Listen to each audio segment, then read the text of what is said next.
Good morning students. तो कल हमारे पास एक न्यूमेरिकल आया था किसी स्टूडेंट्स का कि एक वर्ग जिसकी भुजा ए है उसके केंद्र से a/3 दूरी पर एक आवेश Q रखा गया है, तो इस वर्ग पर वैद्युत फ्लक्स ज्ञात कीजिए। असलियत में ये सवाल जो है एनसीईआरटी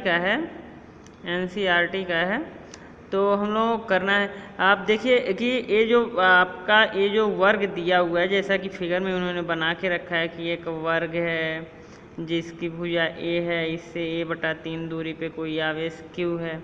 तो अब देखिए इससे हम लोग वैद्युत फ्लक्स नहीं निकाल सकते। क्यों नहीं निकाल सकते?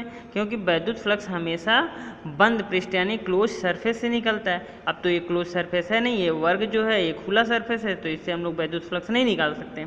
तो इसके लिए हम लोग क्या करते हैं, इसको सपोज कर लें कि एक क्यूब है, एक घन है जिसकी प्रत्येक भुजा कितनी है, a है, और इसके केंद्र से a/3 दूरी पर एक आवेश Q है।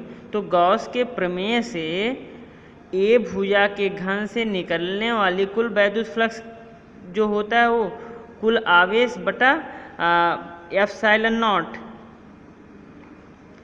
निर्वात की वैद्युतशीलता। तो अपना Q दिया हुआ है, आवेश दिया है Q, और वैद्युतशीलता हम लोग जानते हैं एप्सिलॉन नॉट होता है। तो ये तो पूरे फ्लक्स से निकल गया, ये पूरे फ्लक्स से निकलने वाला वैद्युत फ्लक्स है। अतः किसी एक फ्लक्स से, किसी एक पृष्ठ से निकलने वाला वैद्युत फ्लक्स, और इसी को क्या हम लोग कह सकते हैं कि वर्ग से निकलने वाला वैद्युत फ्लक्स।